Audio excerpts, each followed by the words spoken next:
자, 선생님 뭐 질문하실 게 있으셔? 네. 그러니까 탐진치를 소멸을 하면 네. 해탈 그 말씀하셨는데. 네네. 이제 탐진치만 소멸을 하면 해탈로 갈 수 있느냐? 예를 들어서 뭐 심소 부분, 그 심소와 80아홉가지의 마음 이런 것들과 어떤 그런 거는 예. 일단 뭐 그 심소에서 52가지로 이렇게 분류하고 뭐 이런 부분들은 뭐 니까에서는 관심 갖지 않는 부분인 것 같아요. 뭐 째따시까 뭐 이런 표현들이 이제 단어는 나오는데 그게 그렇게 이제 아비담마는 잘 못 보니 모르고 아비담마 길라잡이 이게 이제 뭐 이건 요약해 놓은 거니까 뭐 그쪽에서 이렇게 52가지로 심소를 분류해 놓은 부분들 뭐 이런 부분들은 니까야 전반적으로 볼 때 가끔씩 이렇게 요럴 때 한 번씩 쓰인 거를 이렇게 좀 취약해 가지고서 심소 이렇게 모아놓은 것 같고, 마음도 뭐 82가지 마음인가요? 그렇고, 뭐, 그것도 나뉘면 120 몇 가지인가 이렇게 되죠. 뭐, 그런 부분도 뭐, 이건, 대부분은 그게 경전에 나오는 것들인 것으로 아는데, 뭐, 이제 근데 문제는 이건 니까에서는 뭐, 그런 어떤, 심과 심소에 대한 분류 부분은 큰 관심을 갖지 않는 것 같아요. 그리고 지금 말씀하신 과연 탐진치만 없으면 이렇게 말씀하신 거가 해탈을 말할 때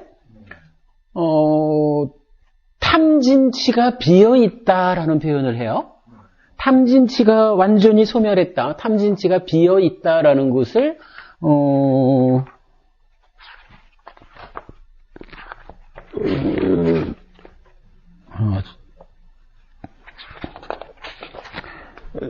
요거 여기 근본경전에 나타나는 열반에서 뽑아놓은 건데 보시고요.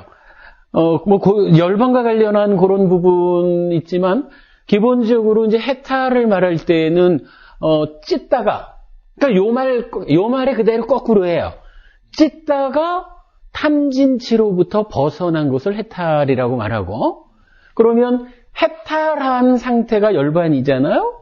요 열반을 정의하는데, 열반하는데 열반이 뭡니까? 이렇게 물으면 대답이 세종께서는 탐의 멸진, 진의 멸진, 치의 멸진, 이것을 열반이라고 합니다. 열반이라고 말씀하셨습니다. 탐진치의 소멸이 열반이다라고 하는 부분이 열반에 대한 정의로 딱 경전에 나오는 거거든요. 그러니까 이 부분에 대해서는 탐진치도 있지만 들뜸, 의심, 자만 이런 것. 우리 이제 10가지 족쇄라고 하는 부분이죠. 10가지 족쇄라고 하는 것이 유신견 이러면 이게 뭘까요? 첫째로 나라는 것이 있잖아 라고 생각하는 어리석음이죠.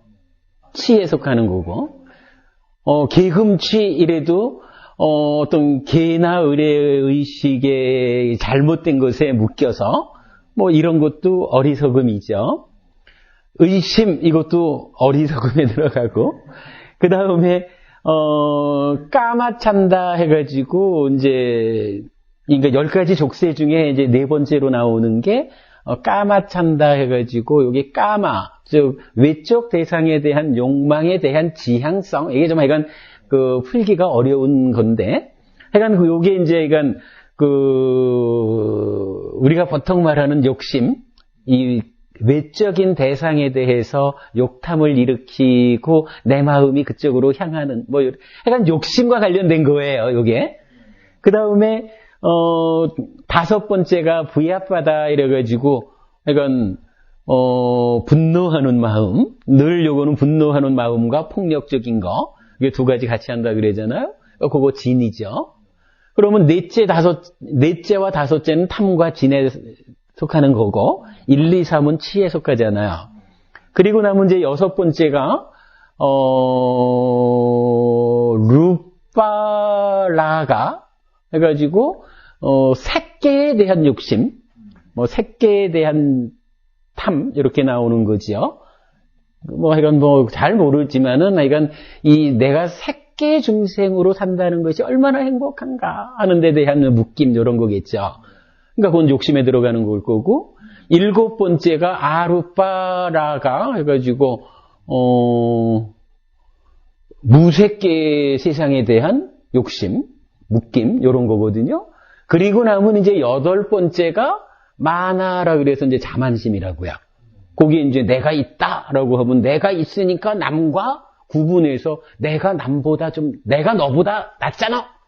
나나 너나 그냥 그렇지. 아니면 내가 너보다 못한 사람인데 이런 우등, 동등, 열등 이렇게 구분은 요게 이제 자만이잖아요. 이 자만이라는 것도 결국은 어리석음에서 오는 거죠. 나와 너를 구분하는 내가 있다라고 이제 나를 세우는 데서부터 시작하는 거죠. 그리고 나면 이제 아홉 번째가 들뜸이거든요. 들뜸이라는 것은 마음이 하나에 딱 고정되지 못하고, 그러니까 삼매 이렇게 하나의 대상에 딱 머물러서 있는 그대로 보기 위한 토대가 되지 못하는 거잖아요. 그러니까 이것도 결국은 욕심과 성냄과는 다르게 어리석음의 범주 안에 있겠죠. 그리고는 이제 마지막이 무명이잖아요. 무명은 말할 것도 없이 이제 어리석음에 들어가는 거죠. 그러니까 탐진치라고 하는 것은 이제 이게 다 포함하는 거죠. 족쇄는 그렇고, 심수와 심 부분도 그 속에 포함된다라고. 그렇죠. 이제 크게 보면 다 그 안에 포함되는 거죠. 그건 그렇게 보고. 무명, 이제, 상에서, 상락 아중에서 즐기고 환영하고 묶여 있으면 무명, 그러셨잖아요.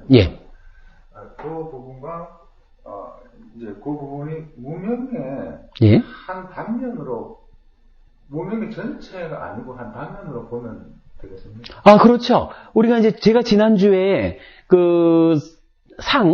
싼냐에 대한 몇 가지 이렇게 경전, 그 앞에 있는 거네. 경전 그거 드렸잖아요. 그러면 이 상에 대해서, 요거 그거 아닌가? 그 상의 종류.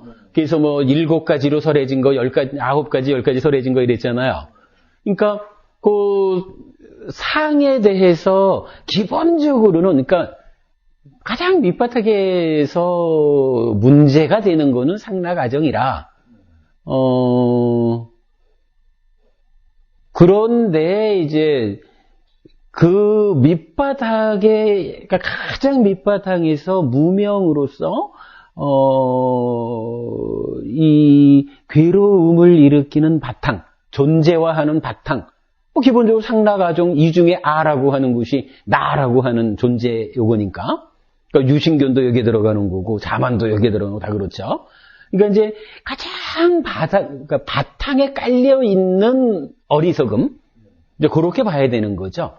그리고 이제 여기 나와 있는 이제 10가지 이런 부분들은 그 상락아정으로부터 비롯되는 온갖 어리석음, 온갖 불선법들을 제거하기 위해서는 나의 싼냐를, 나의 상을 어떻게 바꿔가야 되느냐?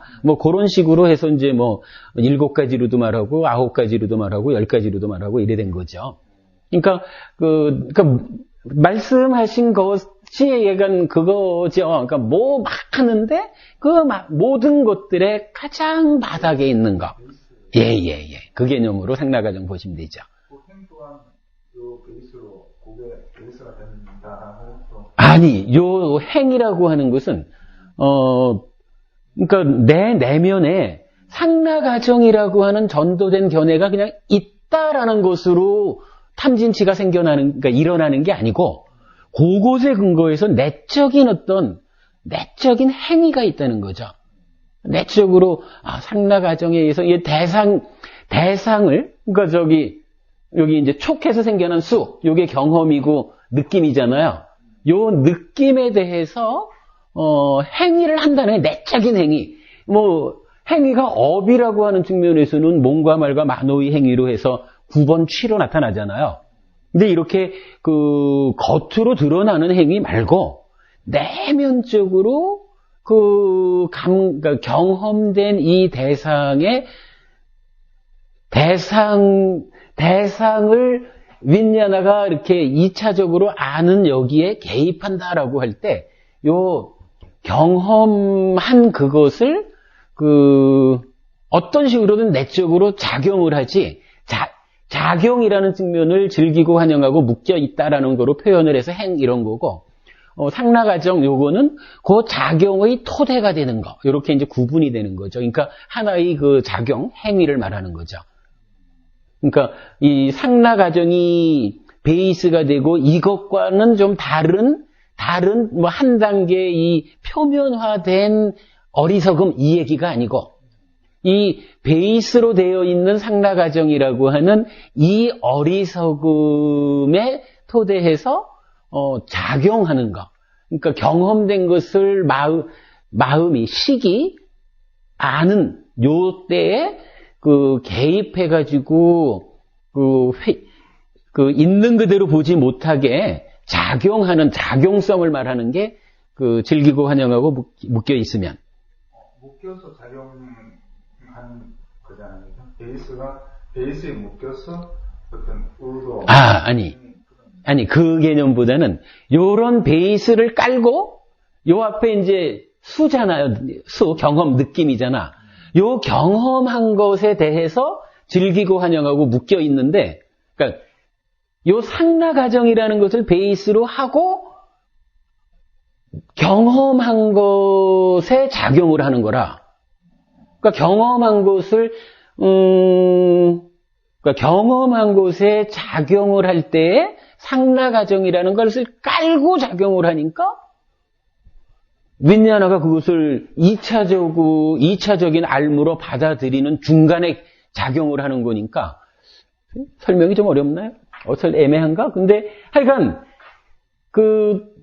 베이스가 되는 어리석음으로서의 무명, 그 다음에 요 어리석음을 깔고 경험된 것에 개입하는, 작용하는 것으로의 즐기고 환영하고, 그래서 경험된 것에 묶인다라는 거죠. 그러니까 묶인다라는 표현이 상나가정이란 베이스에 묶여가지고 뭘 하는 게 아니고, 상나가정 하에서 경험된 것을 표현이 즐기고 환영하고 거기에, 즉 경험된 그거, 좋으면 좋은 거, 싫으면 싫은 거, 거기에 묶이는 거지, 대상에. 그랬을 때 그 대상에 대한 탐진치가 일어나는 거죠.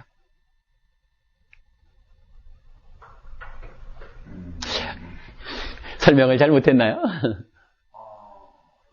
탐진치의 발생의 근원을 그렇게 본다는 거죠? 예. 그러니까 요거 지난주에 제가 잠깐 말씀을 드렸는데, 경에서는 어떻게 나오냐 하면, 즐기고 환영하고, 그러니까, 상나가정에 즐기고 환영하고 묶여 있으면, 즐김이라는 게 일어나는 거로 되고, 즐김과 탐이 함께 했을 때, 가래가 된다, 이렇게 나오고, 그러면서 구체적으로는 또 즐기고 환영하고 묶여 있으면, 탐진치가 일어난다라는 표현은 경에서 지금 못 찾았고, 경에서는 뭐라고 하냐 하면, 즐기고 환영하고 묶여 있으면, 탐의 잠재 성향이 생긴다. 그러니까, 탐욕이라고 하는 잠재 성향이 생겨나서 잠재하는 거죠.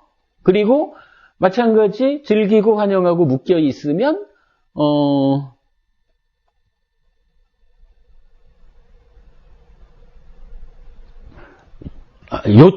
요 때는 조금 표현이 달라요. 그러니까, 즐거운 느낌에 대해서는 즐기고 환영하고 묶여 있으면 탐욕의 잠재 성향이 생겨나서 이제 잠재를 하는 거고, 괴로운 느낌에 대해서는 거꾸로 막 가슴을 치고 통탄하고, 이런 식으로 이제 표현이 돼요. 그러니까, 저항하는, 그렇게 되면은 빠띠가누사야라 그래서 이제 저항의 잠재 성향이 생겨나서 이제 잠재되는 거예요. 그리고 불고불락의 느낌에 대해서는 무명의 잠재 성향이 생겨나서 잠재하는 거라. 그런데 그게 잠재되었다라는 것은 일어날 조건이 갖추어지면 일어나는 거거든요. 근데 그 일어날 조건이 어떻게 갖추어지는 거냐라고 하면 이제 그 부분이 즐기고 환영하고 묶여 있으면 즐김이 생겨나는데, 이 경전 얘기로 그 즐김과 탐욕이 함께 하는 것이 가래다. 이렇게 표현을 해서, 그러니까 즐김이 있을 때 탐욕이 함께 한다. 요 의미는 결국 앞에서는 잠재됐잖아요. 잠재된 것이 즐김과 탐욕이 함께한다. 이 얘기는 즐김이 있으면 잠재된 것이 일어나서 함께하는구나. 이렇게 이제 이해하게 되는 거죠. 그러니까 그 부분을 이게 크게 싸잡아가지고 결국은 탐진치의 문제니까. 왜냐하면은 찢다가 탐진치에서 벗어나는 게 해탈이고, 탐진치를 멸진했을 때 열반이고, 이렇게 정의가 되는 거니까. 그래서 이제 그 부분을 탐진치를 기준으로 설명을 하니까, 상나가정의 그 전도된 견해에 도대해서 즐기고 환영하고 묶여 있으면 탐진치가, 그러니까 생긴다가 아니라 잠재됐던 것이 일어난다. 탐진치가 일어나서 찢다를 오염시키면 가래가 된다. 이렇게 이제 표현을 하는 거죠. 이제 니까야 경전 쪽이나 다른 쪽으로 혹시 행에 대해서 정의 내려놓은 게 혹시 요 행요.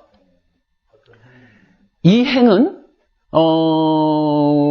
첫 번째로는 12연기에 대한 분석경이라는 데서 요 행은 정의되기를 세 가지의 행이 있다. 첫째는 그러니까 신행이래, 몸의 행. 그리고 둘째는 어행, 말의 행. 셋째는 찌따 쌍카라 그래서 심행이 나타나요. 근데 다른 경전들에서 몸의 행, 신행, 말의 행, 어행, 찌따의 행, 어행, 그러니까 심행, 요 세 가지를 정의하는 부분들이 나오거든요.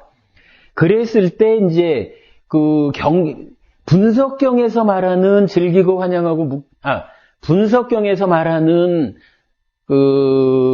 쌍카라 행이라는 것은 몸과 말과 찌따를 형성하는 작용, 요렇게 정의가 돼요. 근데 그 얘기는 뭐냐 하면 우리가 이제 아까 경험, 느낌 수가 있으면, 그러니까 수가 있고 이 수를 식이 아는 과정에 상이 개입을 하잖아요.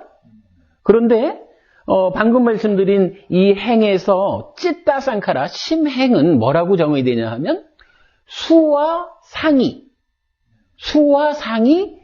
찌따를 형성하는 작용이다. 이렇게 나와요. 그 얘기는 뭐냐 하면 수가 있고 이 수에 상이 개입을 하면 2차적인 알미 완성이 되잖아요. 2차적인 알미 완성이 되면 윈냐나가 찌따로 상변화하잖아. 그래서 행위로 가잖아요. 그러면 요 얘기는 뭐냐 하면 수와 상을 거치면 윈냐나가 찌따로 상변화합니다. 그러니까 수와 상을 조건으로 찌따가 생겨납니다. 요런 표현이 되는 거거든요. 그런데 이제 분석경에서는 하여간 행을 그렇게 얘기를 조금 더 하자면 심행, 어행, 신행, 몸, 신행, 어행, 심행 이렇게 말할 때 신행이라는 것은 들숨날숨을 말해요. 들숨날숨을 신행, 즉 몸을 형성하는 작용이다라는 얘기는 뭐냐 하면 우리가 이제 자주 하는 얘기지만 10분만 숨을 안 쉬면 몸이 아니잖아. 시체지. 그죠? 그러면 단백질 덩어리로의 이 몸을 얘기하는 게 아니라 이 물질이 내 마음과 함께 해가지고 내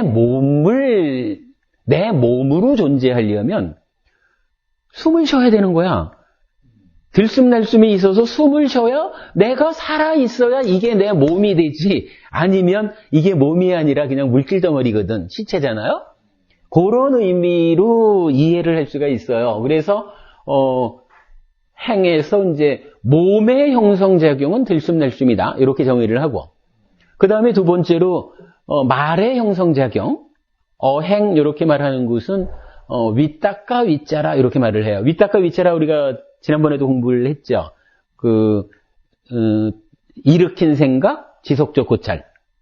그래서 대상에 대해서 이런 쌌냐, 내적 과정을 거치고 나면 이제 어찌하려고 하는 이 행위가 출발을 하죠. 그 시작에 이제 윗닦아, 일으킨 생각, 찾을 심자 쓰는 거, 요게 있고, 그것이 그래도 한순간이라도 지속해줘야 그게 어떤 말로 터져 나온다.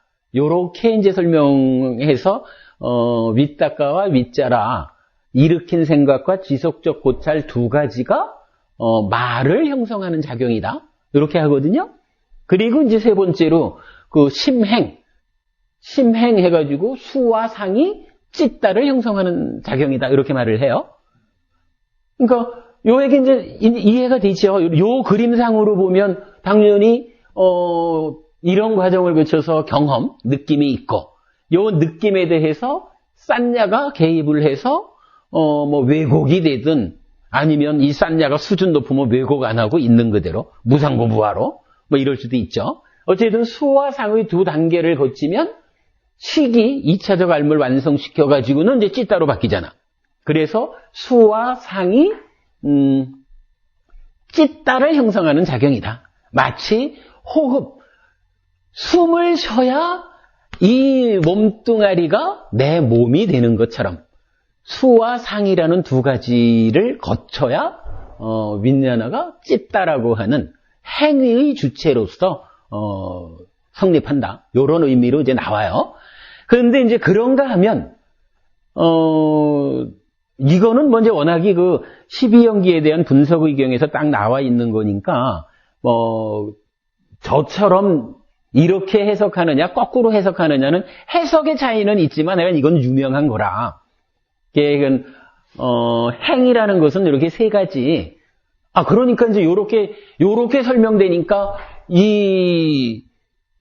저 행이 재생연결식을 만드는 전생의 뭐 의도적 행위 이렇게 표현되는 거로는 사실은 정의에 안 맞죠. 설명 안 되는 거지. 근데 이제 또 다른 경들이 있어요. 우리 카페에 이제 요 부분에서 여러 개 바로 요 자리를 설명하는 경전들 여러 개를 또 모아가지고 카페에 올려놨는데, 뭐 나중에 한 번 더 보시기로 하고요. 그 경전에서 요 얘기를 해요. 그래서 이제 즐기고 환영하고 묶여있으면이라는 표현을, 동일한 표현을 하는 경전이 한 10여 개 이렇게 모아놨거든요. 근데 그 경전들 중에 몇 가지에서는 즐기고 환영하고 묶여있으면의 앞에서 뭐가 나타나느냐 하면 무상, 요게 나타나요.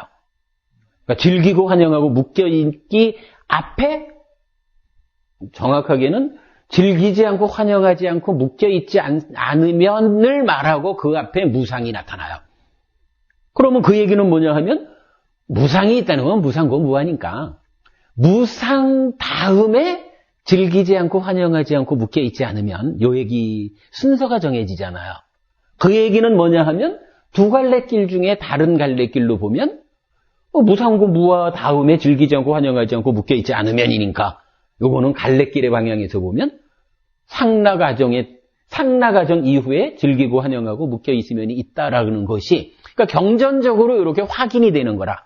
그런데 그렇게 이제 상나가정 다음에 즐기고 환영하고 묶여있으면이 순서가 잡히는데, 요 즐기고 환영하고 묶여있으면 다음에 그 결과로 나타나는 것들이 뭐냐 하면 아까 말씀드렸던 탐욕의 잠재 성향, 저항의 잠재 성향, 무명의 잠재 성향 이런 것들이 나타나고 그러는 가운데 또 즐김이라는 것이 나타나고 그러면서 그 즐김과 탐욕이 함께 할 때 가래가 되고 뭐 이런 부분들이 경전적으로 다 연결이 되어 있는 거예요.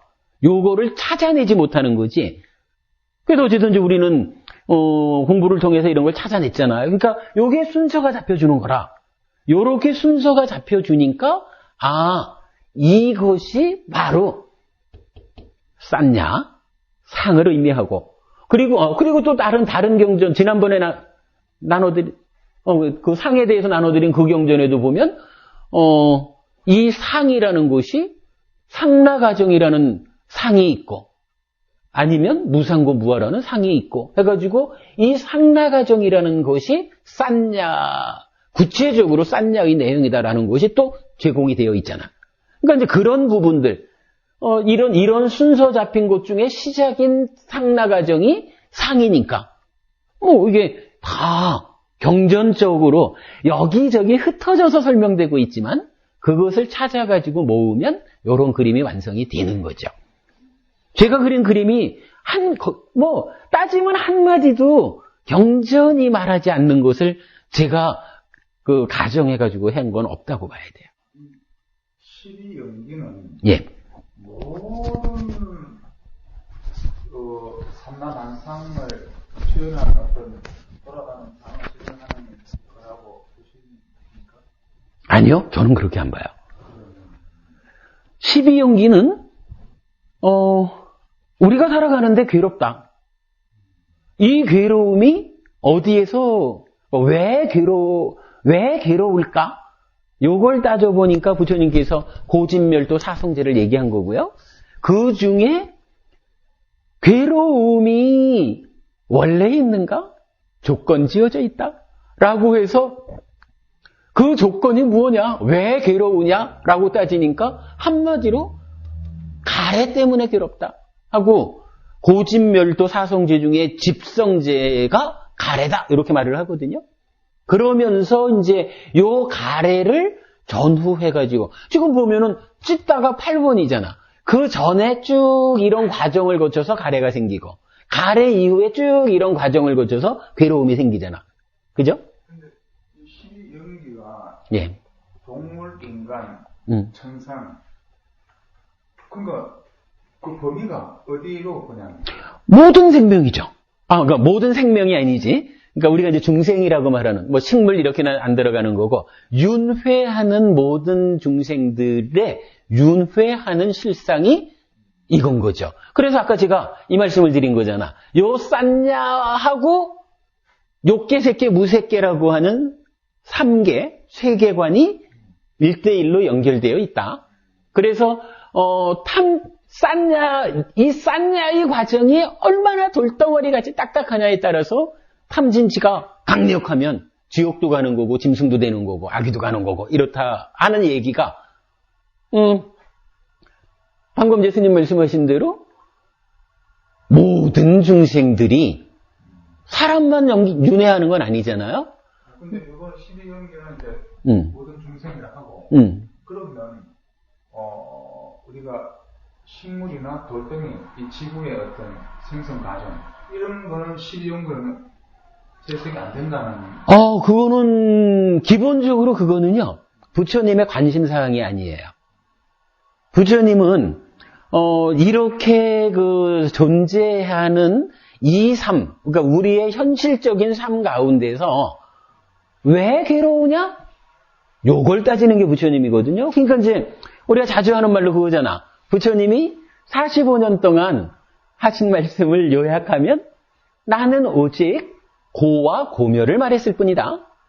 그래서 고와 고묘를 딱 세워놓고 그러면 이 고라고 하는 것은 원래 있는 것이냐? 아니다. 조건 지어져 있다.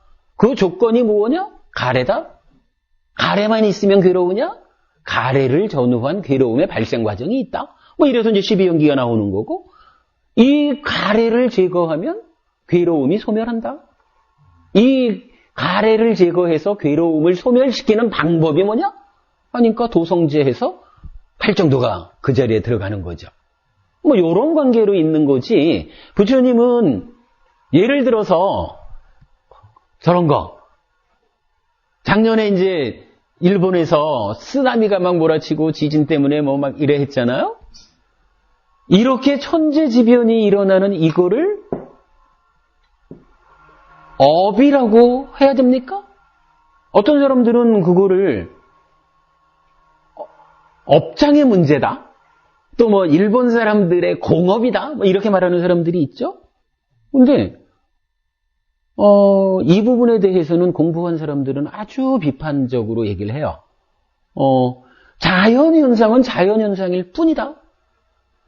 거기에 인간들의 업은 작용하지 않는다.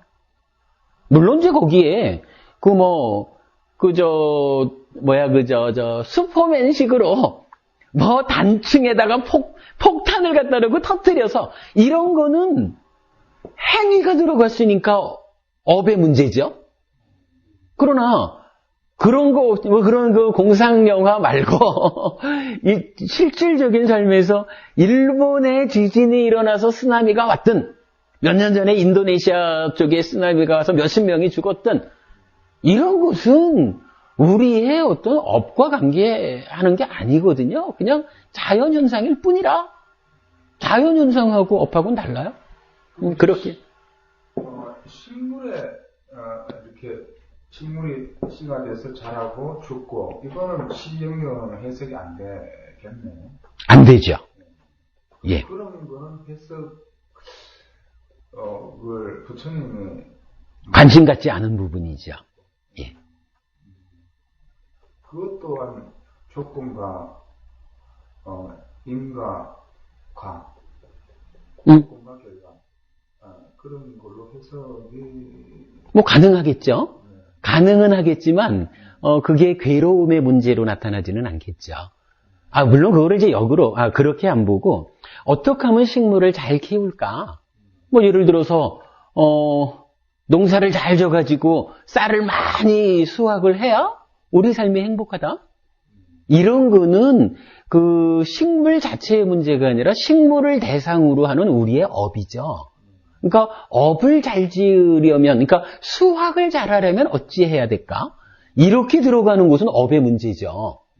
그럴 때는 그야말로 그 식물의 어떤 생장과 관련한 거, 땅과 관련한 거, 뭐 영양과 관련한 거 모든 부분을 잘 알아가지고 풍년을 만들어야 되지. 그런데 식물의 발생도 최초의 발생 원인은 무명 쪽에서 이렇게 아니죠.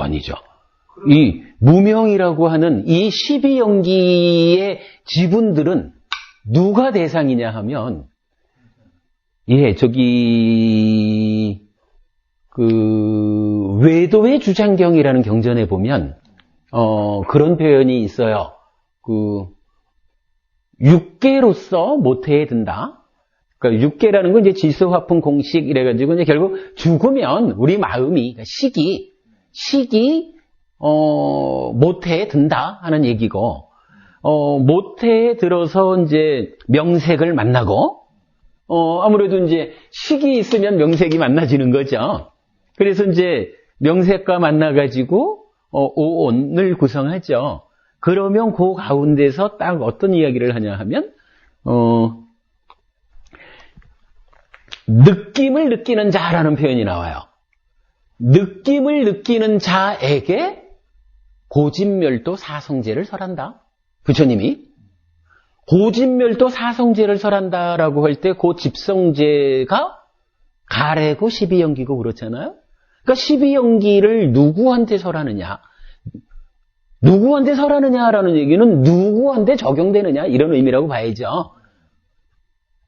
느낌을 느끼는 자에게 고진멸도를 설하고 느낌을 느끼는 자가 12연기에 적용되는 윤회하는 삶이다. 이렇게 보는 거거든요.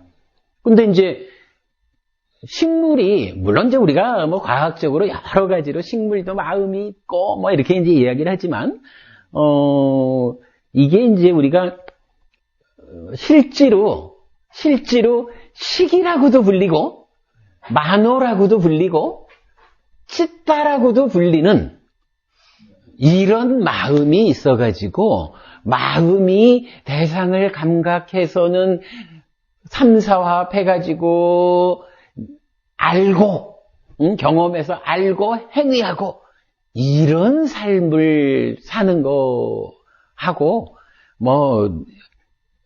사실 과학적으로 이러이러한 걸 보니까 식물도 마음이 있지 이렇게 말하는 거 사실 꼭 확인되는 건 아닌데 그게 어떻게 확인이 되겠어요? 그냥 이러한 마음이 있나 보다 하는 거지. 그런데 부처님이 말하는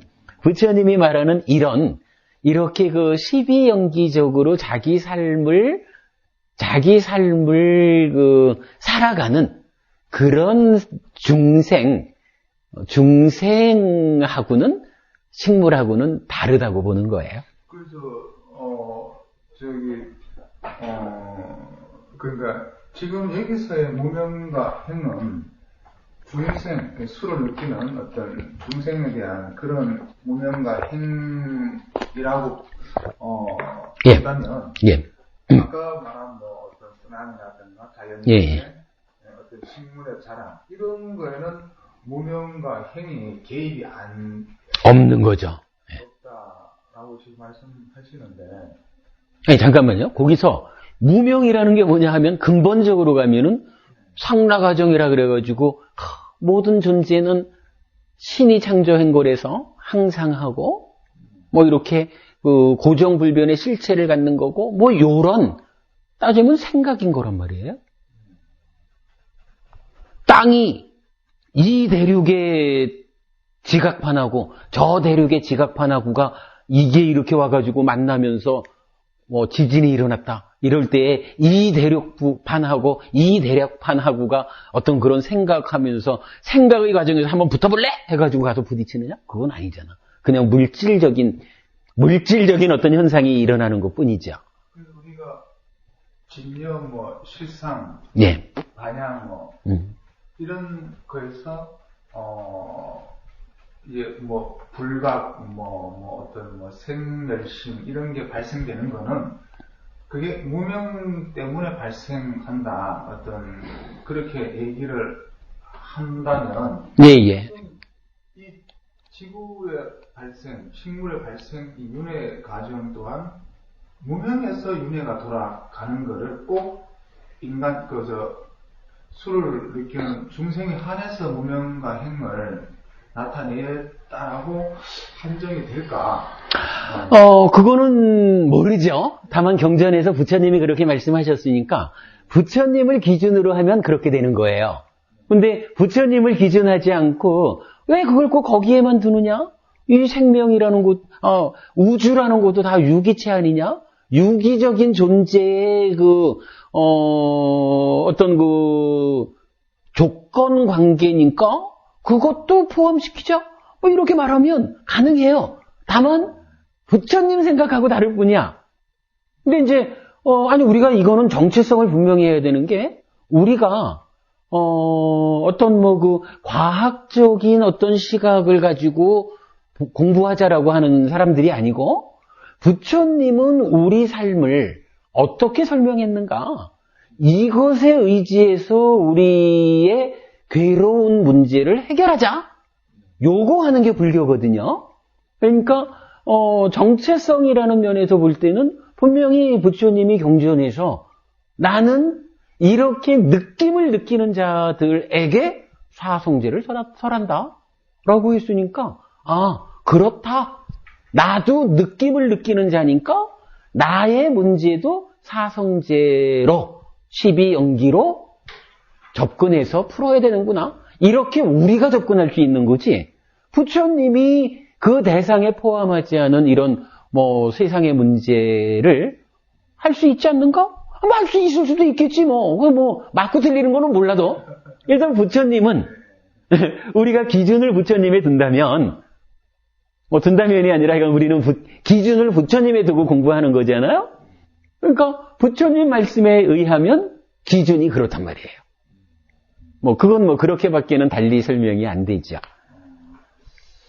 일단 그렇게 그렇게 넘어가고 아까 이제 시에서 예. 시에서 이제 사하고 행이 나오는데 사라고도 하고 예. 행이라고도 한다고 하셨는데 예. 그 부분이 사가 왜 또 이런 얘기예요. 촉하면 이제 3, 4화 그러니까 현재와 과거가 만나는 촉이잖아요.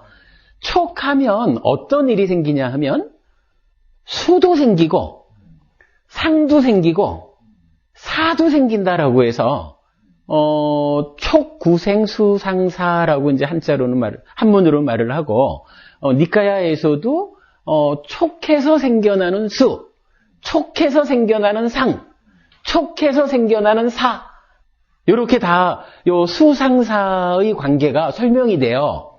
그리고는 요 사라고 하는 것이 의도 이래 되죠. 그리고 사는 하여간 의도란 말이야. 요거 이제 째따나 그러거든요. 째따나 의도인데 요 의도가 무엇냐? 그러니까 촉해서 수상과 더불어 생겨나는 사 의도가 무엇냐라고 할 때 부처님이 정의하기를 의도가 곧 업이다. 의도하는 동안 몸과 말과 만으로 행위한다. 요렇게 부처님이 정의를 해줘요. 그러니까 몸과 말과 만으로 행위한다라는 것이 사다. 요렇게 쓰는 거는 그 말로 정리가 되거든요. 그런데 이제 또 이제 색, 수상, 행식, 오온을 정의해주는 경전이 있어요. 그게 이제 삼켜버림 경하고 해도 두 가지 경전에서 이제 두 가지 측면에서 오온을 설명하는데 그 중에 행을 설명할 때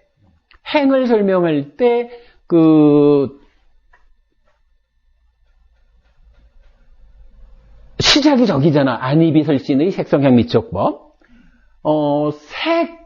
색에 대한 의도, 성에 대한 의도, 향에 대한 의도, 미에 대한 의도, 촉에 대한 의도, 법에 대한 의도. 그래서 6가지 의도를 말해요. 6가지 의도니까 그 얘기는 뭐냐 하면 안이비설신의로 감각하는 대상, 색성향 미촉법에 대해서 경험하고 상에 개입해서 찌따로 상변화했으니까 이제 그 대상에 대해서 행위한다 이거잖아요. 6가지 의도라는 게. 그 6가지 대상에 대해서 행위하는 것 해가지고 의도, 6가지 의도를 말하면서 요 의도가 색수상 행식 오온 중에 행이다라고 정의를 한단 말이에요. 그러니까 행을 설명할 때 우리 이 그림에서 보면 오온 중에 색은 안이비설진, 색성향 미촉 요 10가지를 색이라고 했다. 우리 아까 설명한 거죠. 촉해가지고 경험이 완성되면 요 느낌으로 드러나는 요거가 수다. 그리고 식의 2차적인 알매에 개입하는 내적 과정이 상이다. 이거 다 우리가 이제 본 거잖아요. 그랬을 때 행위하는 부분에 있는 저 사를 경에서 이게 삼켜버림 경인가 그래. 그냥 경 2개가 이름이 비슷한 게 있는데 거기서 말하기를 행이란 무엇이냐? 방금 제가 불러드린 색에 대한 의도 내지 법에 대한 의도 6가지 의도가 행이다. 이렇게 경전이 정의를 해주는 거라. 그러니까 6가지 의도가 행입니다.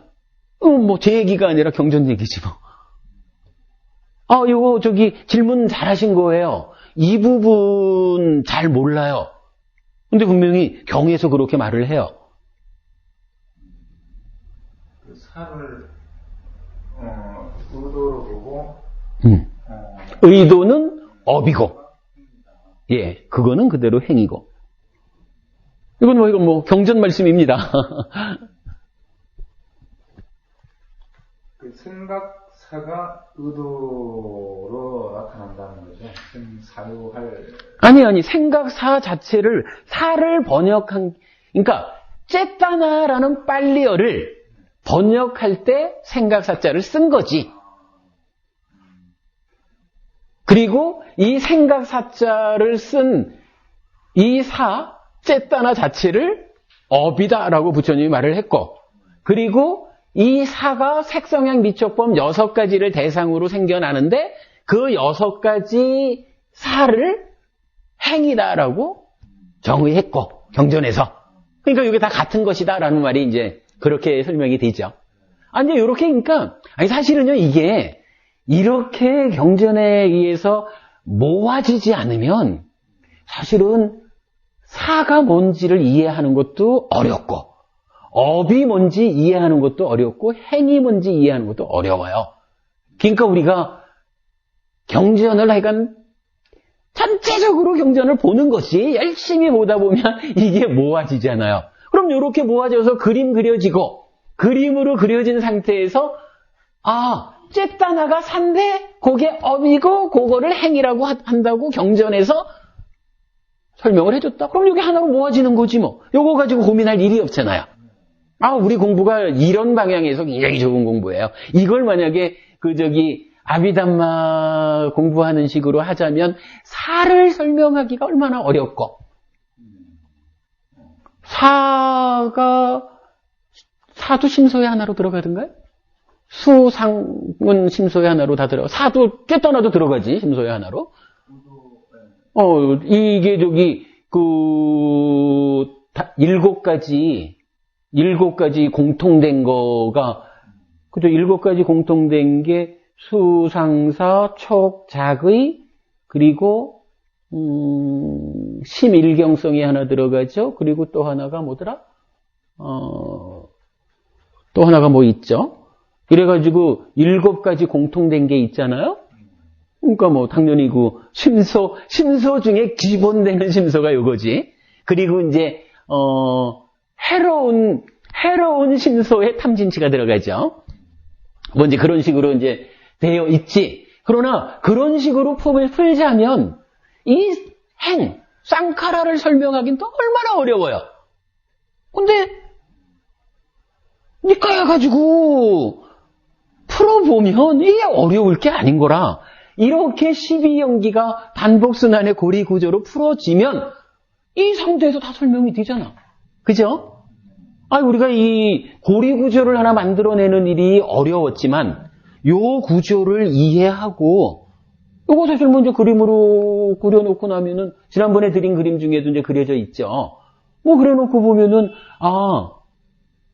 뭐 이게 뭐 우리 삶과 관계없는 엉뚱한 이야기 하는 게 아니라 풀어보면 다 똑같잖아요. 몸과 마음으로 내가 오치원으로 내어서는데 지금 이 순간 나야라고 하는 자아의식을 일으키면 감각하기 시작하고 뭐 그렇게 흘러가는 우리 삶의 단면이지 엉뚱한 얘기 해놓는 건 아니잖아요. 요렇게 이제 딱 잡아놓고 보면 사실은 이제 불교가 그렇게 어떤 뭐 관념적으로 어려워야 될 이유가 없죠. 아까 촉에서 말씀드리는 게 수상사 또라고 촉, 구생, 수상사. 수와 상과 사가 생겨요.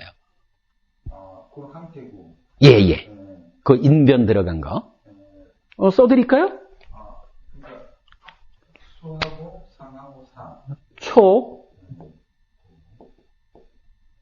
구, 생, 수상사. 생은 이제 함께 생긴다? 예. 그러니까 구생이죠. 그러니까 촉하면 수상사가 함께 생긴다. 이런 얘기죠. 그리고 이제 마지막으로 하나가 아까 팔정도의 작용이 상을 바꾼다. 바꾸는 어떤 작용을 한다. 이런 말씀하셨는데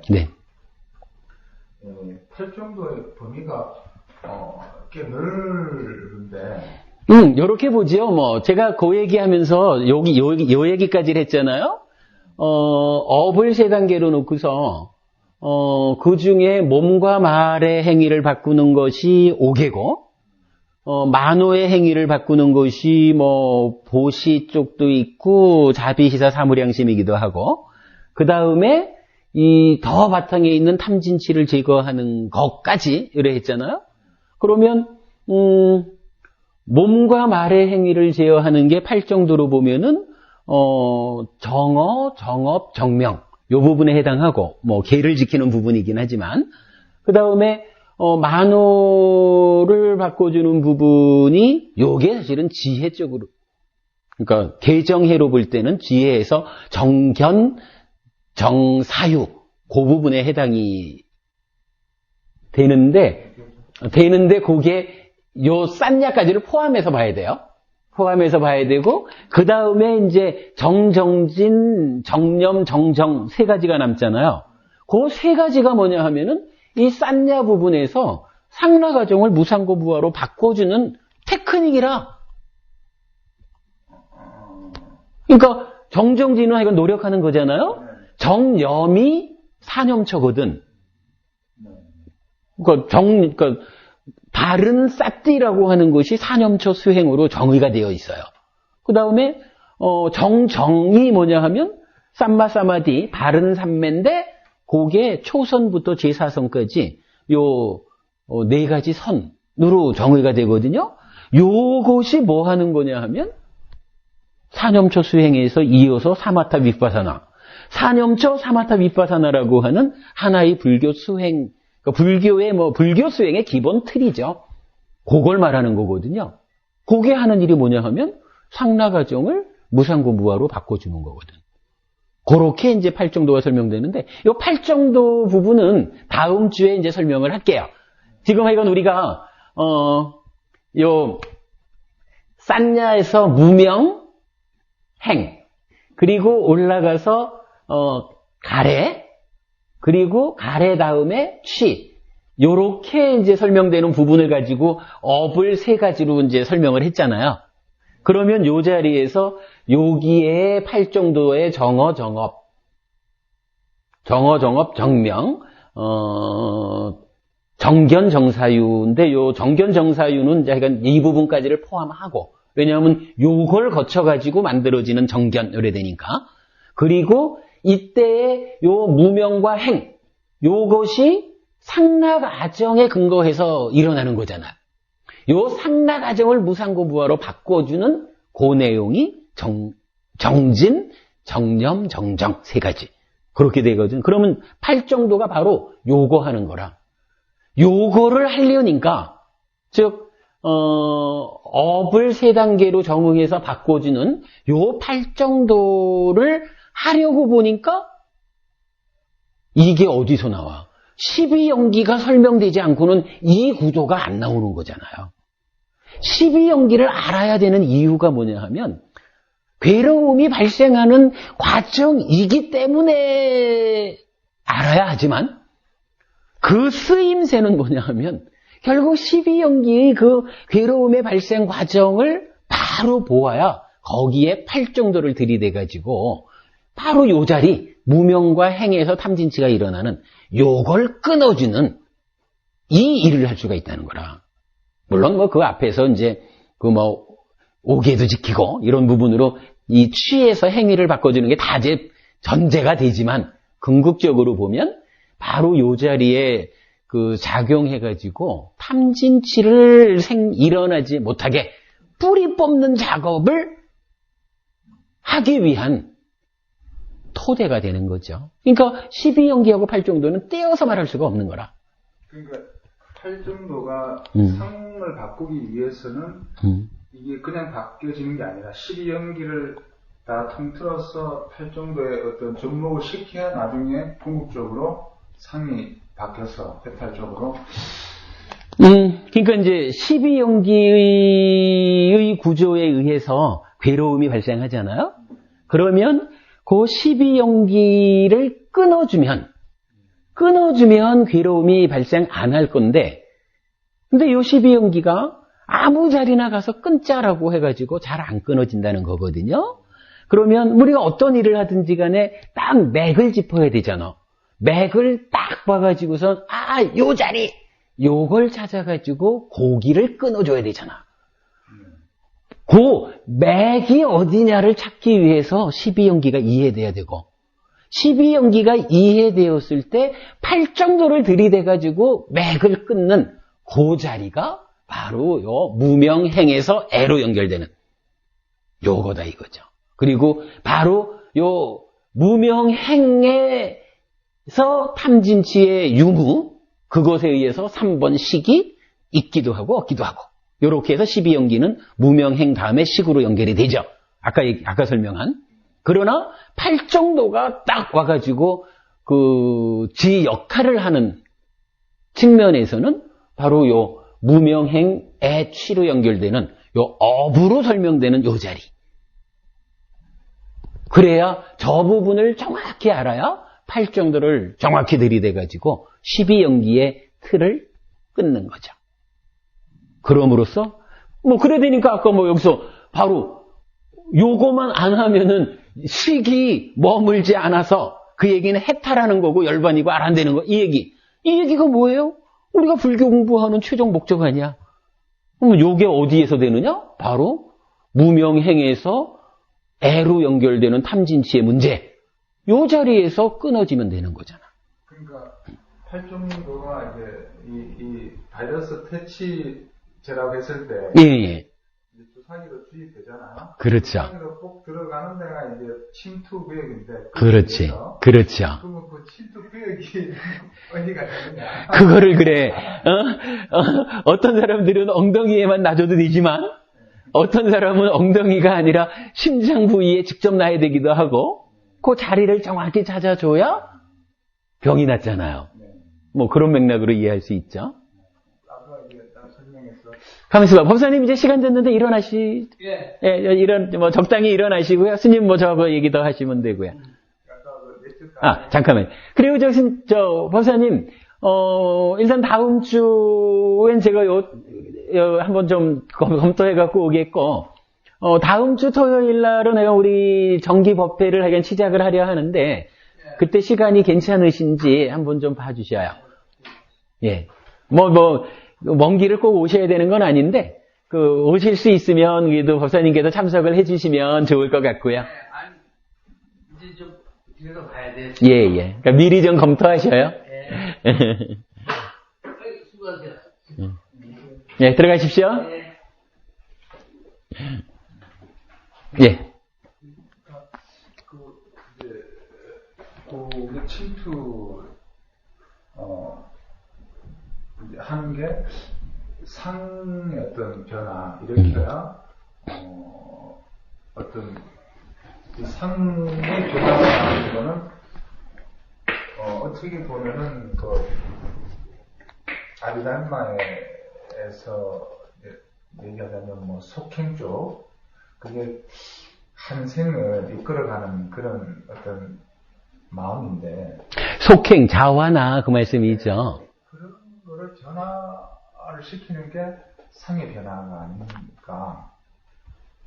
글쎄, 제가 볼 때는, 사실은, 이 말이 조심스럽지만, 아비담마에서 말하는, 17단계인가요? 이렇게 이제 말하는 자화나 속행 과정, 이런 부분이,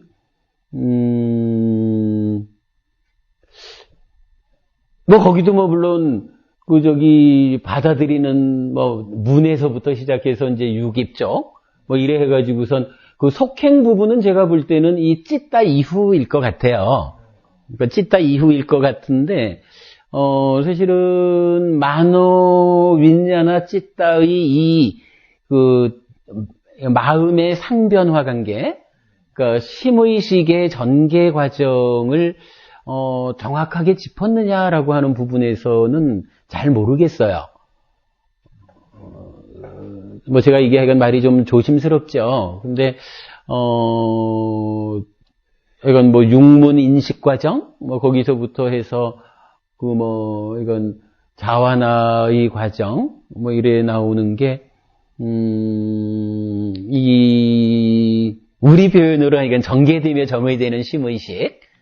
그런, 니까야적인 어떤 우리 삶의 전개 과정을 정확히 짚었는지 모르겠고, 또 이제 문제가, 그 자화나가 몇 단계로 되더라? 자화나만 17단계든가요? 속행? 속행은 7번이든가요? 그래서 뭐 첫 번째 거랑 마지막 거랑 뭐 있고 뭐 중간 거 요래 하는데 그 속행의 과정에 대해서는 니까야에 언급이 없어요. 그러니까 그거는 일단 부처님이 설명하지 않은 부분이라서 좀 어려워요. 그래서 이제 그게 상이 변하면 그 탄진치가 어떤 소멸이 돼서 우리가 해탈 쪽으로 시계 몸이 없는 쪽으로 해탈 아까 그런 측면에서 이 내적 과정, 이 산야가 변한다는 건 쉽지가 않잖아요. 내가 그렇죠. 타고난 어떤 성품이고. 그러니까 이제 오래 이제 잠재된 거죠. 네, 잠재 성향인데. 예. 저걸 변화시킨다는 거는 쉽지가 않은데, 저것을 팔정도로서 어떤 상의 변화를 일으켜서 담진치를 제거를 해서 해탈 쪽으로 간다. 했을 때 그 팔정도가 상의 변화를 주기 위해서는 전반적인 12연기에서 전반적으로 어떤 변화를 몰고 가야만 상의 어떤 변화가 올 수 있는 거지. 이게 순식간에 팔정도 행간돼서 순식간에 상이 확 변해서 예, 말씀 알겠는데 이런 것 같아요. 일단 지금 이제 이해하신 그대로죠. 상을 바꾸는 게 문제의 해결이란 말이에요. 그래서 이제 무명을 명으로 바꿔주는 거지. 그리고 부처님이 그 상을 바꾸는 방법으로 제시해 준 게 팔정도고, 팔정도 안에서도 정념, 정정, 정정진, 정념, 정정, 요 세 가지 지분이라. 그러면 부처님이 하여간 그 상을 바꾸는 방법은 요거야! 라고 알려준 거니까 그 방법대로 가야 되는 게 맞을 것 같고, 왜냐면 그거 말고는 부처님이 이 싼야를 바꾸는 방법을 알려준 게 없거든요. 그리고, 그렇다고 해가지고 여기 이제 스님이 마지막에 표현한 팔정도를 한다고 해서 이게 이랬는데, 이 팔정도를 한다고 하는 것이 뭐 내가 팔정도를 하자! 이래가지고 당장 바뀌는 게 아니잖아. 사실요, 우리가 이제 테라와다에서 나 이제 수행을 하자! 이래가지고 이제 앉잖아요. 뭐 앉기도 하고 걷기도 하면서 행선자선을 하잖아. 요게 뭐냐 하면 팔정도 중에 정정진, 정념, 정정하는 거잖아요. 근데 이 수행이 하루 이틀 만에 되는가? 평생에도 못 될 수 있고. 그러니까 이거를 지속적으로 해나가는 가운데 내가 얼마나 강력한 힘으로 팔정도를 닦느냐에 따라서 상마 가정이 아무리 강력해도 더 강력하게 깨주면 깨지겠지 뭐. 근데 요거를 아무리 강하지 않다라고 해도 깨주는 힘이 더 약하면 못 깨는 거고. 근데 이건 깨는 방법은 요것뿐이라. 그래서 우리가 이건 사념처, 사마타, 비파사나 요게 팔정도 중에 정진, 정념, 정정. 요거라는 거. 요거밖에는 다른 방법이 없는 거예요. 그거는 뭐 이건 정확히 아셔야 돼요. 우리가 팔정도 흔히 말하지만 팔정도의 제일 처음 정견도 어렵지만 그 제일 끝이 정정. 이게 말은 뭐 정정하지만 바른 어떤 정에서는 바른 상매. 뭐 선정 쪽으로 얘기할 수 있겠지만 이게 쉬운 게 아니잖아요. 그렇죠. 초선도 어렵죠. 또 팔정도의 첫 번째 정견도 바른 견해를 가지는 것도 어떻게 보면 어렵다고 볼 수가 있잖아요. 근데 그거를 팔정도만 하기에도 어려운데 그거를 이 12연계에 접목해서 게타 끊을 정도면 진짜 팔정도 기본 자체도 어려운데. 근데 그러니까 이제 팔정도하고 12연기를 구분해서 할 필요는 없어요. 사실 이게 무명이라는 게 12연기에서 무명을 정의할 때 고진멸도 사성제를 모르는 거 이렇게 나오거든요. 근데 팔정도의 정견을 정의할 때 고진멸도 사성제를 아는 거 나와요. 그러니까 고진멸도 사성제 요 하나를 두고 모르면 무명이고 알면 정견인 거야. 그러면 모르면 12연기에 의해서 윤회의 삶을 반복하는 거고 알면 팔정도에 의해서 끊는 작업이 시작되는 거라 굳이 이거를 12연기 팔정도를 떼놓고 생각할 필요가 없어요. 하나를 놓고 모르는 사람들은 그냥 계속 그렇게 살아가는 거고 이제 아는 사람은 벗어나자 하는 벗어나는 길을 시작하는 거라. 근데 이제 여기에서 한 가지 또 봐야 되는 게 정견이 이게 또 좀 애매할 수 있어요. 그러면 어차피 우리가 고진멸도 사성주를 모르고 12연기 가운데 살고 있는 건데 그 정견이라는 건 그럼 그냥 불현듯 견해가 생기나? 근데 그건 아니거든요. 근데 경전에서는 이게 그 팔정도를 말하는 도상류다의 첫 번째 경이 그걸 거예요. 삼매경인가 그래. 뭐라고 나오냐 하면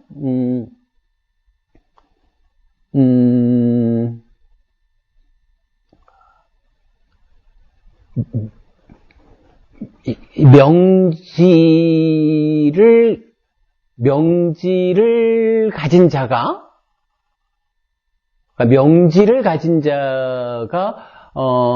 힐이 옷다빠라 그래서 이제 뭐 양심, 수치심 이렇게 번역하는 게 있어요.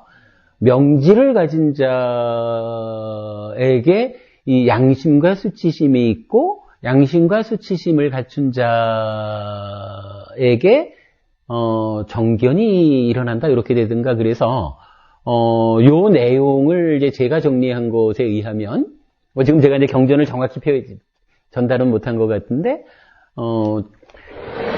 한마디로 말하면 업인과보 3세 윤회 이 업과보의 인과관계를 알면 거기에서 견해가 바르게 된다. 정견이 생긴다. 그러면 이제 이 얘기는 뭐냐 하면은 우리가 이제 수행을 통해 가지고 막 그 고진멸도 사성제를 아는 이런 높은 수준의 정견 여기에 접근하기 전에 시작으로는 우리가 공부를 하는 거죠. 공부를 하면은 부처님이 뭐라고 가르쳐 주냐 하면은 행위를 잘하면 괴로움이 안 생기고 행위를 잘못하면 괴로움이 생긴다. 요거 업인과보잖아요. 요게 윤회까지를 감안해서 말하면 업인과보 3세 윤회잖아. 이런 행위라는 것이 괴로움도 만들고 행복도 만든다라는 부분을 배워서 알면 이러한 공부를 통해서 알아가는 것이 정견을 갖는 전제다. 요거 제가 하나 읽어드릴게요. 요거 사성제를 아는 것도 정견 하나의 방법. 그리고 이게 또 이제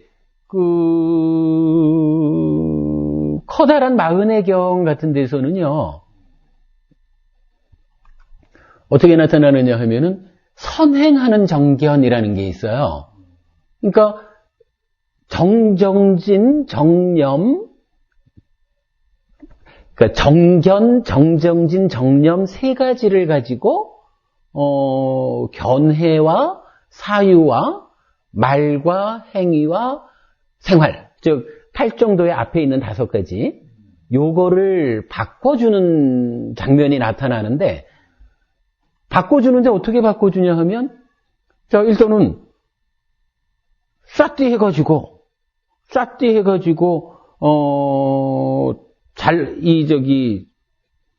그러니까 사념처 수행, 그러니까 악답비 쌈빠자노 사티마 해가지고, 그러니까 알아차려가지고, 잘못된 것을 제어하면서 마음을 하나에 모아가가지고, 삼매에 들어가야, 그 다음에 정정으로 연결이 된단 말이에요. 그런데 이제 거기서 문제가, 예를 들어서 내가 행위를 바꾸겠다. 이러는데, 어떤 행위가 올바른 행위고, 어떤 행위가 잘못된 행위인지를 알아야 행위를 올바른 행위로 바꿀 수가 있잖아요. 그러면 그때 나오는 게 올바른 행위가 무엇이고 잘못된 행위가 무엇이고 요것을 아는 것도 바른 견해다. 근데 경전에서 그거를 딱 선행하는 정견 이렇게 나와요. 그러니까 바꾸려면 옳고 그른 게 뭔지 그걸 알아야 잘못된 걸 옳은 것으로 바꿔주잖아요. 요렇게 배워서 아는 거, 요것을 선행하는 정견 이렇게 나오거든. 그러니까 그런 당연하잖아요, 그죠? 모르고는 못 바꾸잖아. 그러니까 이렇게 이제 선행하는 정견이라는 의미로도 의미를 갖춰가지고 수행하는 이 방향을 맞추고, 그럴 때에 이제 그 선행하는 정견의 개념으로 하나가 요게 지금 이제 찾았어요. 삼매경이 아니라 무명경이네. 무명경에서 이렇게 말하거든요. 비구들이여 무명이 선구자가 되어 해로운 법들이 일어남으로써 양심 없음과 수치심 없음이 이것을 따르게 된다. 비구들이여 무명에 빠진 현명하지 못한 자에게 삿된 견해가 생긴다. 삿된 견해를 가진 자에게 삿된 사유가 생긴다 해서 쭉 삿된 삼매까지를 가요.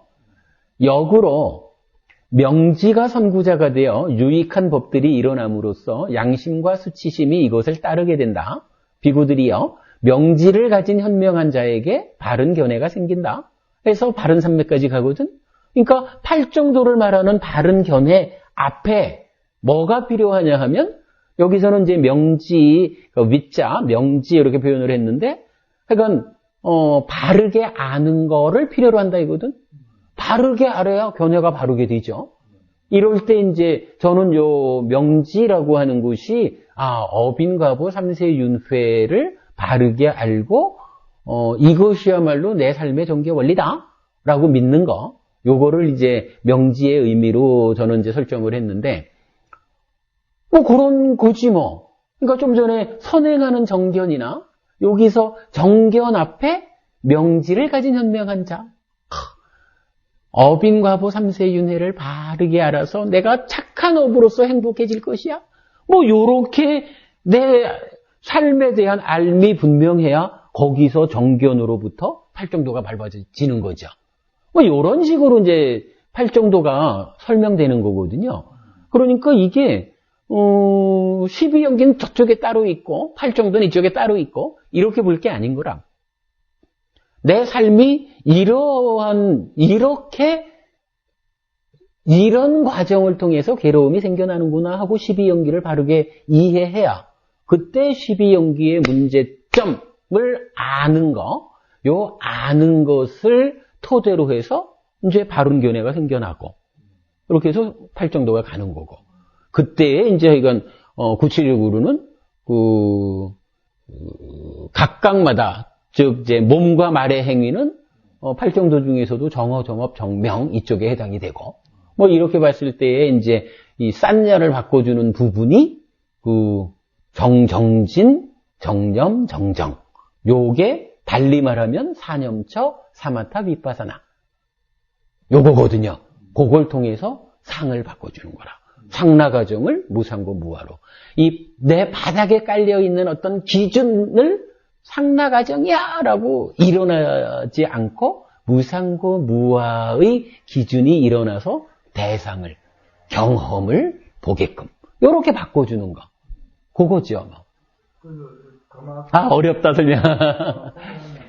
우리가 무상고 무화를 우리가 체득할 정도면 이거는 보통 사람으로서는 쉽지 않다고 생각이 들고, 그 다음에 정견을 갖춘 자가 과연 범부 중생에게 나타날 수 있는가라고도 의문점이 드는 게 뭐냐면 12연기에서 보면 탐진치가 접목이 된 찢다가 어떤 공기를 하는 데서 과연 탐진치가 포함된 범부 중생이 과연 정견을 가질 수 있을까라고 이렇게 봤을 때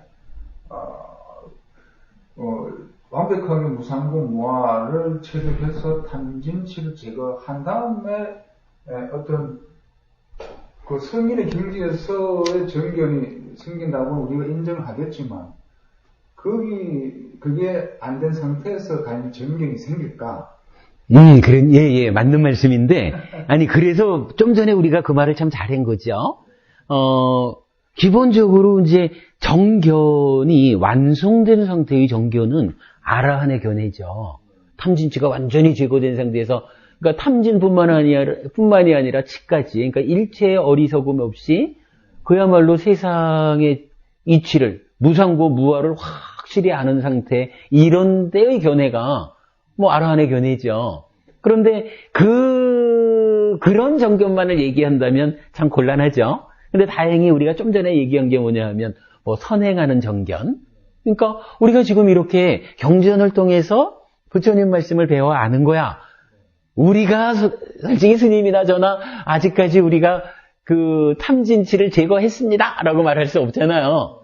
그렇지만 탐진치가 다 제거되지 않았으니까 정견이 없다라고만 말할 수는 없는 게, 공부를 통해 가지고 참으로 세상은 무상고 무아의 이치에 의한 것이다. 이렇게 우리가 알잖아요. 알면 이 알미 우리 삶의 100% 완전히 내 내적, 그러니까 싼냐가 완전히 바뀌어가지고 탐진치 없는 삶을 내가 100% 살아가는 것은 미래의 일이지만, 그러나 모르는 사람들이 모른 채 상나가정에 취해서 살아가는 거 하고, 그래도 우리가 공부해서 아니까 세상이란 상나가정에 토대해서 살아서는 안 되는 것이야. 요럼으로써 삶이 제어되잖아요. 근데 부처님은 경전에서 그것도 정견이다. 그러니까 정견 자체가 단계 지어져 있다. 이렇게 이제 이해를 해야 되겠죠.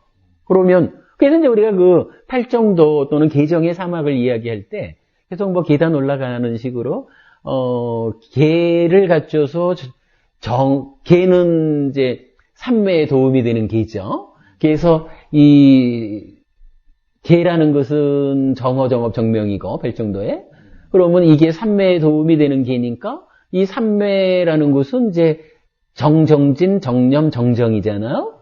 이 정이 이제 계의 도움을 받아서 이제 깊이 보는 거지. 깊이 보면 이 깊이 보는 수행을 통해 가지고 사실은 싼냐가 상나가정에서 무상구모로 바뀌잖아요. 이 바뀐 것이 정견이고 지혜잖아요. 그러면 이렇게 이제 싼냐가 바뀌어주니까 그 다음에 나의 그 의업, 그러니까 만호의 행위, 요것이 이제 뭐 그러니까 견해가 바뀌어짐으로써 그 사유가 삿된 사유, 그래서 욕심부리고 화만 내고 폭력적인 데서 욕심부리지 않고 화내지 않고 폭력적이지 않은 이 정사유로 바뀌어가잖아요. 이 부분을 계정해 사막에서는 정견 정사유를 해라고 하잖아.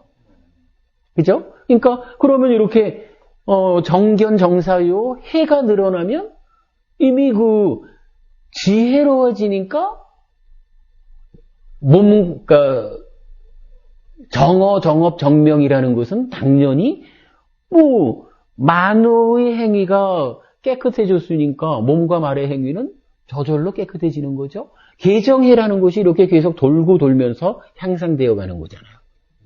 그지? 그러니까 우리가 12연기를 반복순환의 고리구조 이렇게 말했듯이 팔정도도 계정해 사막으로 대표되면서 계속 반복되어 올라가는 거거든.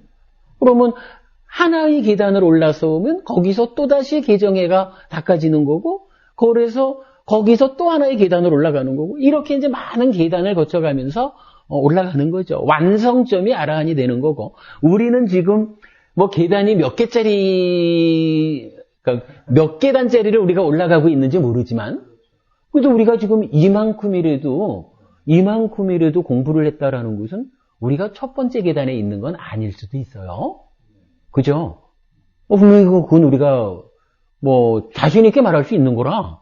공부를 하고 있는데 뭐 우리 견해가 이미 좋아졌는데, 그러면 우리가 이제 뭐 첫 번째 계단에 올라섰다라고 말하지 않을 수도 있는 거예요. 이 계단이 몇 개짜리인지 몰라도 우리는 이미 우리보다 공부 안 한 사람들에 비하면 몇 계단 올라섰는지도 모르는 거라. 그러니까 그렇게 이제 정견을 봐야 될 것 같아요. 그게 타당할 겁니다.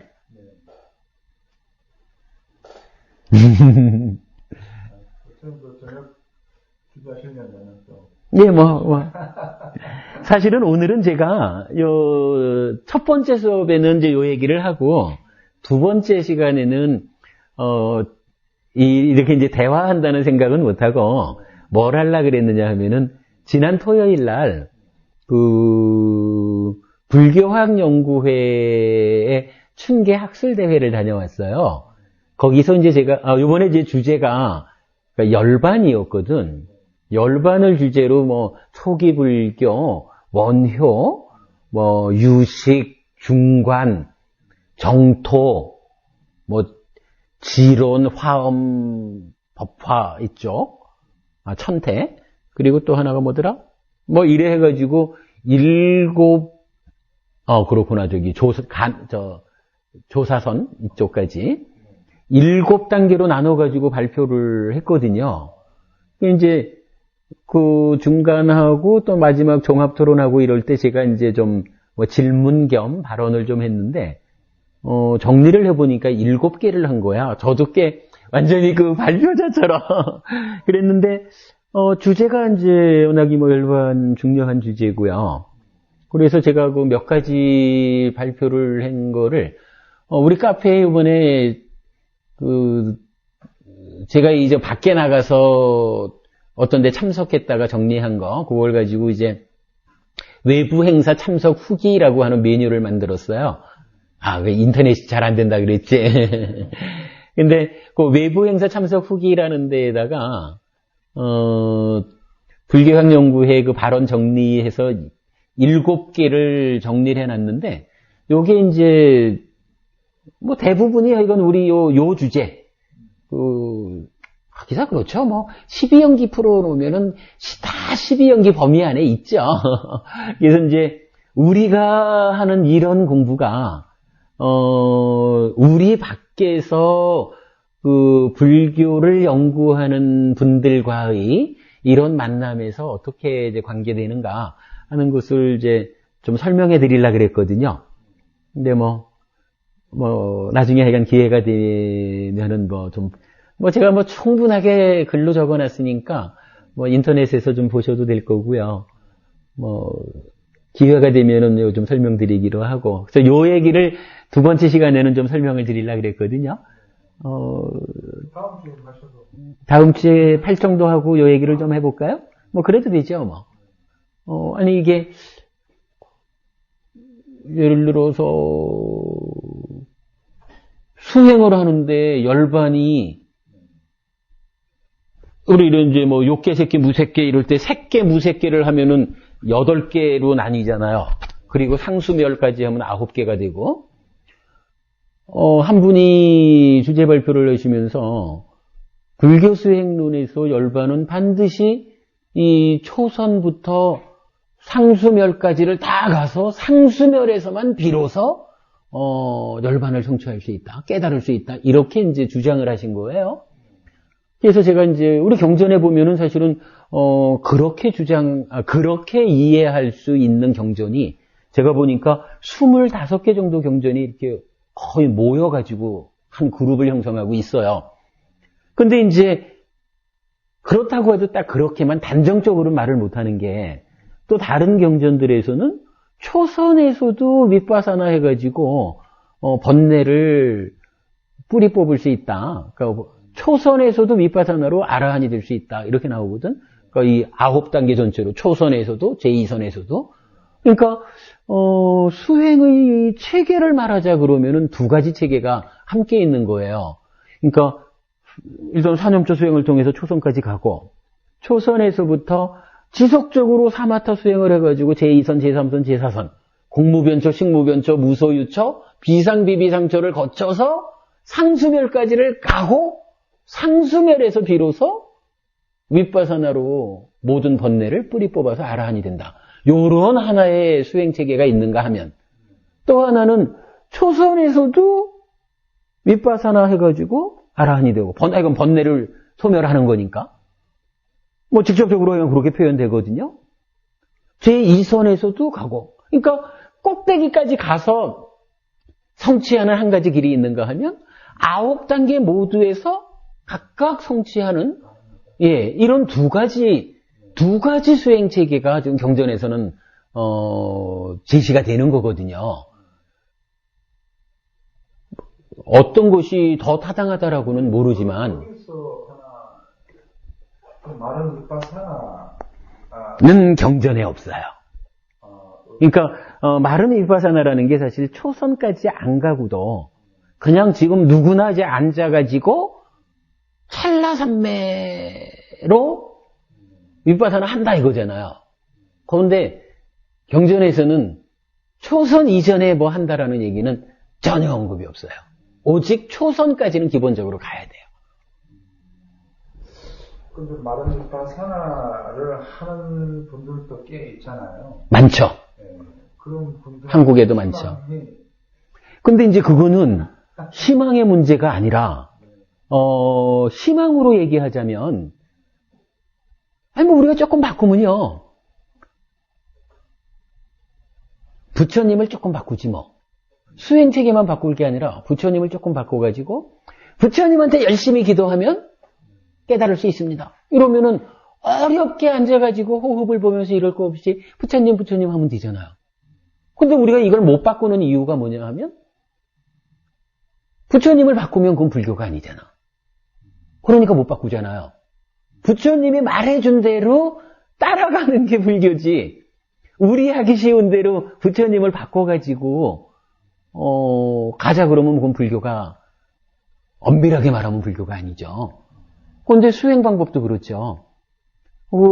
찰나삼매라고 하는 희망적인 거 이렇게 말할 수 있지만 그 희망이라는 게 부처님이 말하는 성과를 낼 수 없는 거라 그러면 그건 희망이 아니라 그냥 넌 그냥 초등학교만 다니고 말어. 죽을 때까지 초등학교만 다녀. 이 얘기와 같은 거지. 그거는 좋은 게 아니죠, 사실은. 그러면 사마타 수행은 필수라고 봐야 되겠네요. 이 사마타라고 하는 게 따지자면은 사념초 수행도 그렇게 봐야 될 것 같아요. 그리고 사마타를 구분할 때 이 째또 사마타라 그래서 마음의 사마타라는 얘기가 나오거든요. 삼매, 사마디를 뭐 몇 가지로 구분하지만 사마디를 담마 사마디, 즉 법의 삼매하고 찌따 사마디, 마음의 삼매하고 두 가지로 나누는 게 있어요. 그럴 때 법의 삼매라는 게 뭐냐 하면 이 색성향 미적법이라는 저 대상이 법이잖아요. 하나의 법에 내 마음이 딱 고정되면 법의 삼매. 요거 사념초 수행으로 떠나면 불러오고 떠나면 불러와서 하나의 대상에 만호를 붙잡아두는 거. 그래서 그게 뭐 저런 전개에 의해서 찢다가 하나의 대상에 머문 거. 뭐 요렇게 되면은 이게 법의 삼매인 거라. 그리고 나면 법문처가 법의 삼매? 아니. 그러니까 사념처 자체가. 그러니까 신수심법을 통해 가지고 마음이 하나의 대상을 붙잡은 거. 근데 이제 마음이 대상을 붙잡으면은 일단 삼매가 된 건데, 요걸 이제 법의 삼매, 담마 사마디 이렇게 이제 경전에 나오는 표현이에요. 제가 요거 찾았어요. 근데 거기에 이어서 그러면 마음이 대상을 잡기는 했는데 자세히 보면은 요 마음이 내적으로 흔들리잖아. 아까 말씀하신 들뜸 같은 거. 그러니까 뭐 기쁨, 행복 이런 것도 있고, 최종적으로 가면 들뜸까지도 가잖아. 이렇게 마음이 내면적으로 흔들리면, 대상은 잡았지만, 내면적으로 흔들리니까 완벽하게 있는 그대로 보지 못할 수가 있잖아요. 이럴 때 내면적인 흔들림을 조절해 가는 거. 요거 흔들림을 억제해 가는 거가 째또 사마타, 마음의 사마타거든. 그러면 이게 이제 담마 사마타라는 표현은 안 나오는 것 같은데 일단 이건 왜냐하면 그거를 사념처란 말로 대신해서 그러겠죠. 우리가 이제 사념초 수행을 해가지고 바로 담마 사마디, 그러니까 마음이 하나의 대상에 멈추는 거, 요거를 이제 가는 거니까. 그러면 사념초 수행이 담마 사마타라고 표현할 수가 있겠죠. 그리고 나면 이제 제2선의 성취 이후는 내면적인 흔들림을 제어하는 거. 쨌또 사마타, 찌따 사마디 이렇게 표현되는 거거든요. 예, 이선 이후 뭐 상수멸까지가 되겠죠. 뭐 그런 식으로 이제 볼 수가 있죠. 뭐 스님 견해는 어떻습니까? 그 두 견해 중에서 근데 이제 그거는 이렇게 봐야 될 것 같아요. 기본적으로는 두 번째 거, 그러니까 초선에서도, 그러니까 이 아홉 단계 모두에서 윗바사나 할 수 있다, 그러니까 아라한 될 수 있다라는 게, 일단 부처님이 그렇게 말씀하셨으니까 맞겠죠. 그런데 상수멸까지 가서 윗바사나 아라한 되는 거, 요것은, 꼭, 그러니까 제가 여기서 이제 문제 삼은 게 뭐냐 하면, 발표자께서 그 얘기 한 거가 문제가 아니라, 반드시라는 표현을 쓴 거라. 반드시 상수멸에서 가는 거다. 이렇게 한 부분을 제가 이제 지적하고, 두 가지의 체계로 봐야 된다. 요걸 얘기했는데, 아마도 이제 부처님께서 강조하기로는 이 상수멸에서 아라한으로 가는 이 길을 강조해 준 것 같아요. 그리고, 그러나 꼭 그 길만 있는 것은 아니다. 해서 이제 이 두 가지를 같이 설했으니까, 이제 그 내용으로 보면은, 이건 9단계에서 다 윗바사나가 가능한 거죠. 근데 그거는 부처님의 말씀에서 벗어나는 게 되지는 않을까요? 9단계. 아니죠. 그게 부처님이 하신 말씀이지. 경에 있는 거니까. 그러니까 경이 수행을 두 가지 체계로 말한다라는 거죠. 그렇기 때문에 요 한 가지 체계 끝까지 가서 가는 거, 요것은 아마도 가장 훌륭한, 그러니까 9가지로 가는 중에 가장 훌륭한 방법, 뭐 이런 식으로 표현된 게 아닐까. 경에서 9가지에서 다 가능하다면 그러면 경의 답은 뭐 경을 따라 가는 쪽으로. 그러니까 경이 두 가지로 설했다라는 거죠. 그러니까 두 가지로 설한 거니까, 그러니까 두 가지 다가 옳다라고 하면 이 9가지에서 다 된다라고 하는 것이 그냥 보편적으로 이렇게 되는 건데, 그 중에 꼭대기에서만 간다라고 표현한 것은 9가지 중에 가장 좋은 방법, 가장 수승한 방법은 이거다. 이런 개념으로 우리가 받아들여야 되지 않을까. 요것만 반드시라고 하는 것은 일단 경전이 두 가지로 설했으니까 반드시란 말은 아닌 거고. 아니, 경전이 두 가지로 설했다기보다는 멸진정도 하나에 그게 오선정에 들어갑니까? 비상비상처정 위의 단계로 보는 거예요? 그렇죠. 그러면 그게 두 가지라기보다는 멸진정이나 우리가 고선정, 그러니까 그 종이 하나니까, 그 두 가지가 아니라 한 가지라고 볼 수도 있잖아요. 근데 이제 그 좀 애매한 게, 이건 표현은 이제, 이건 이런 표현이죠. 1번부터 2번, 3번, 4번에서 9번까지를 놓고 다 된다라고 말하는 경우가 한 가지가 있는 거고, 요게 이제 1번. 그리고 또 한 가지는 다 요거는 준비 단계고 마지막 9에서만 된다. 이렇게 말하는 게 2번이니까 경전이 두 가지가 있다는 거예요. 하나가 틀리다는 건데. 아니, 근데 그러니까 이제 요거를 틀리다라고, 그러니까 반드시라고 말하는 것이 곤란하다라고 한 게, 이게 이제 일반적으로 다 가능하겠죠. 근데 그 중에 최고의 방법은 이거다. 이렇게 이해해야 되는 게 아닐까. 그 얘기죠, 뭐. 두 번째는 나무 밑으로는 안 된다고 그랬으면 둘 중에 하나는 틀린데. 글쎄, 이제 그게 뭐, 글쎄, 그거를 뭐 이건 잘 모르겠어요. 이 부분을 제가 이제 어떻게 표현을 했느냐 하면, 안구따라 니까야 아홉의 모음에 포함된 1년의 경전 25개는 초선 내지 비상 비비상처의 성취 상태는 들어 머문다. 그러니까 초선에 들어 머문다. 이런 식으로 들어 머문다고 설하고, 상수멸을 성취하였을 때 비로소 빤냐로서 본디 번뇌를 남김없이 소멸한다. 요게 이제 윗바산한 거죠. 고 설합니다. 또한 이 유형의 여러 경전에서 초선 내지 비상 비비상처는 방편이라고 하고 방편으로 설했다. 이렇게 나오고 상수멸은 방편 아니라고 설하고 있어 발표자의 주장과 같이 상수멸의 증득에 의한 아라한의 성취는 비중 있는 경전적 근거를 가진다고 이해할 수 있습니다. 그러나 선경은 초선을 의지해서도 내지 상수멸을 의지해서도 번뇌가 다한다고 말하고 있어 반드시 그러하다고 단정지어 말할 수는 없는 것이 아닌가 생각하게 됩니다.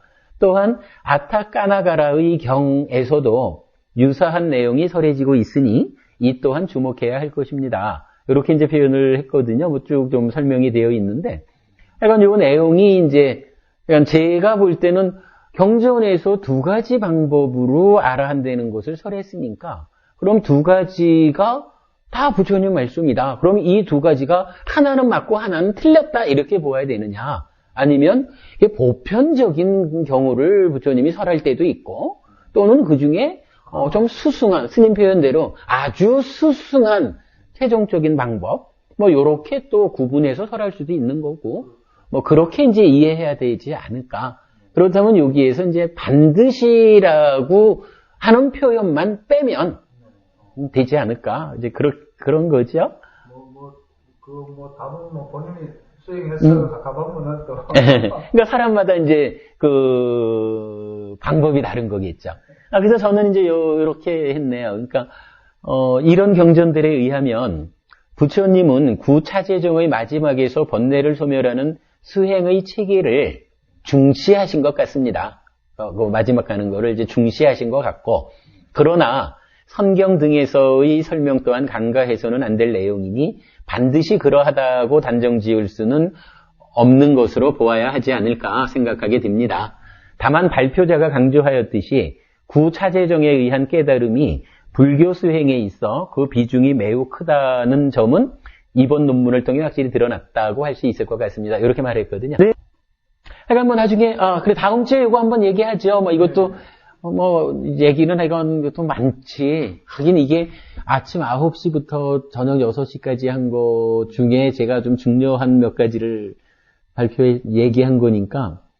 그리고 이제 그거를 갖다 와서 이게 제가 한 2일, 이틀, 3일을 꼬박 정리한 거예요.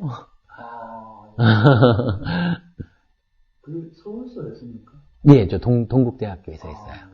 근데 그 7가지 주제 중에 예. 그거를 각자 한 파트씩 맡아서 발표한 겁니까? 그렇죠, 그렇죠. 7가지를 한 사람이 한 건 아니에요? 아니죠.